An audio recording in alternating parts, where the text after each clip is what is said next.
Holidays-nale, adu namma GT Holidays da. GT Holidays, South India's #1 travel brand. You know you are special when you're with GT Holidays. காவல் நிலைய மரணமடைந்த அஜித்குமார் வழக்கு தொடர்பாக CBI குழுவினர் மடப்புரம், திருப்புவனம் ஆகிய பகுதிகளில் கொட்டுமலையில் விசாரணை மேற்கொண்டு வருகின்றனர். இதுகுறித்த கூடுதல் விவரங்களை நமது செய்தியாளர் ராஜ்மோகன் வழங்க கேட்கலாம். ராஜ்மோகன், மடப்புரத்தில் அங்கு யாரெல்லாம் விசாரணைக்காக அழைத்து வரப்பட்டிருக்கிறார்கள்? மேலும் விவரங்கள் என்ன? வணக்கம் கிருஷ்ணவேணி. சிவகங்கை மாவட்டம் திருப்பணம் பக்கத்தில் இருக்குது மடப்புரம் கோயில். இதுல தற்காலிக ஊழியராக வேலை பார்த்தவர் அஜித்குமார். அவர் கடந்த 28ஆம் தேதி ஜூன் மாதம் 28ஆம் தேதி நகை திருட்டு வழக்குல விசாரணைக்காக அழைச்சிட்டு போன நிலையில காவல்துறையினர் அடிச்சதுல இறந்து போயிட்டாரு. இது தொடர்பாக சிபிஐ விசாரணைக்கு உத்தரவிட்டிருந்தாங்க.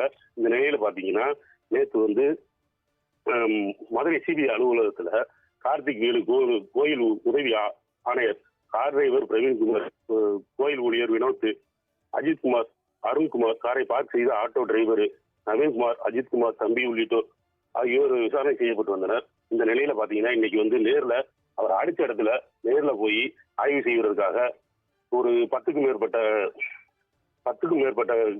நபர்கள் 5 கார்ல நேர்ல அந்த இடத்துல டிஎஸ்பி மோஹித் குமார் தலைமையில விசாரணை நடத்திட்டு இருக்காங்க.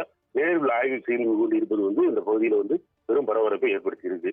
இதுல பாத்தீங்கன்னா நவீன தொழில்நுட்பமான சில கருவிகளையும் கொண்டு வந்திருக்காங்க. அதாவது செக் பண்ணக்குள்ள துல்லியமான விஷயங்கள் கிடைக்கும் என்று எதிர்பார்க்கப்படுகிறது. அஜித்குமார் கொலை வழக்கு தொடர்பாக மடப்புரம், திருப்புவனம் ஆகிய பகுதிகளில் சிபிஐ அதிகாரிகள் தீவிர விசாரணை நடத்தி வருகின்றனர். இதுகுறித்த முழுமையான விவரங்களை வழங்கியதற்கு நன்றி ராஜ்மோகன்.